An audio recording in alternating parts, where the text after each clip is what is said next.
Back in the year 1999, I see dead people.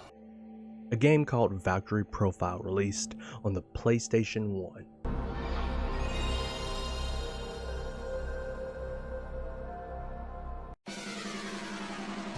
And I never played it. However, if we fast forward to 2006,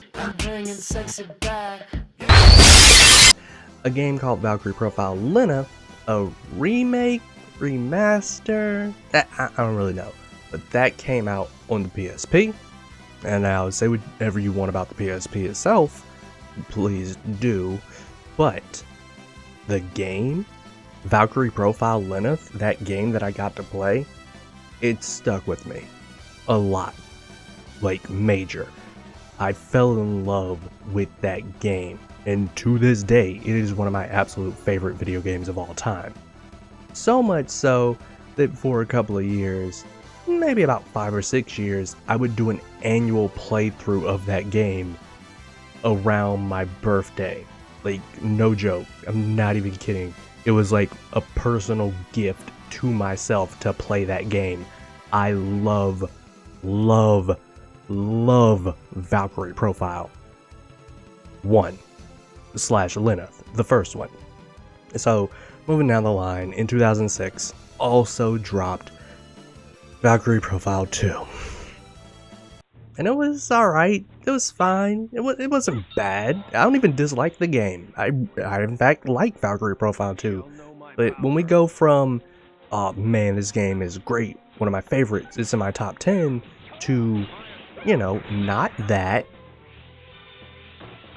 and I don't care what Metacritic says, y'all got it wrong. Alright, every single one of you, wrong. Just don't.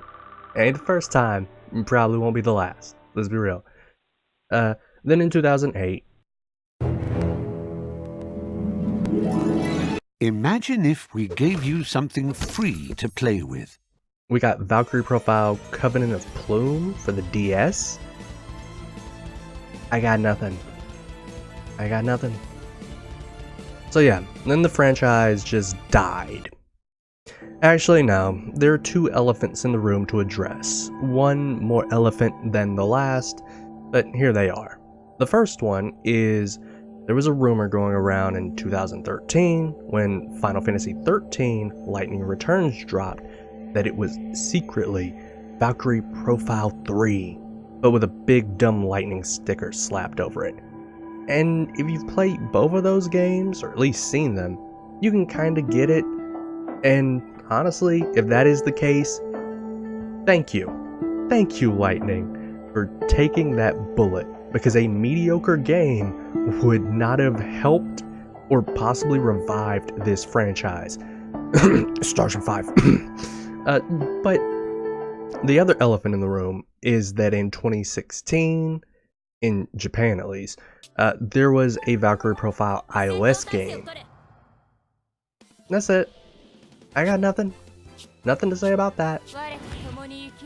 So yeah, for the better part of an entire decade, for 10 years going on now, since 2008 when Covenant of Plume released, this franchise has just been dead. Alright, fine, nothing substantial has come from it. It got an iOS game, big whoop. And so, we get to 2015, when the crowdfunding for Indivisible comes on, and immediately sold me with two words. I probably said about 10 times by now. Valkyrie Profile, a spiritual successor to not the second game, or Covenant of Plume, oh god no, but to that first game. That game that I love so much. So yeah, that was 2015, going on 4 years ago, and here we are now. Here's a breakdown. Valkyrie Profile, a franchise I love, especially because of that first game, has lied dormant for 10 years, about a decade. The spiritual successor, Indivisible, I've been anxiously anticipating for roughly 4 years. A single day before the game's set to release, my computer dies, 24 hours till retirement. The game releases in like 10 minutes. And the prom's tomorrow! Now, if you didn't catch it amidst the shenanigans, allow me to repeat. My computer decided to do a hilarious bit where this game I've waited for I don't want to say I waited for Indivisible for a decade.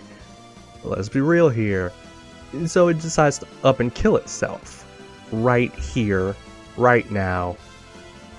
Anticipating Indivisible. Would be a real dick move to die right now. There is an obvious silver lining here. I have a backup PC. Go me. Which I'm currently using. And unless the universe just wants to pile on, it should run Indivisible. I mean, I ain't taking the day off for nothing. So I plan to play Indivisible forever. For the next 24 hours at least. And I'm just sitting here with my arms folded like Indivisible is my game of the year. Convince me otherwise. But maybe it's not all it's chalked up to be. You know, maybe Indivisible is not the greatest thing ever. To you. I said you got it wrong once, right? History loves to repeat itself. But yeah. I'm gonna play Indivisible. It sucks that I can't record it, but at least I get to play it. And hopefully, this and this, you know, sync up with me. So I'm gonna go, you know, play a game that I've been waiting half my life for. And until then, leave you with probably the most accurate quote. Life sucks, and you know what? He says it better. Life sucks, and then you die.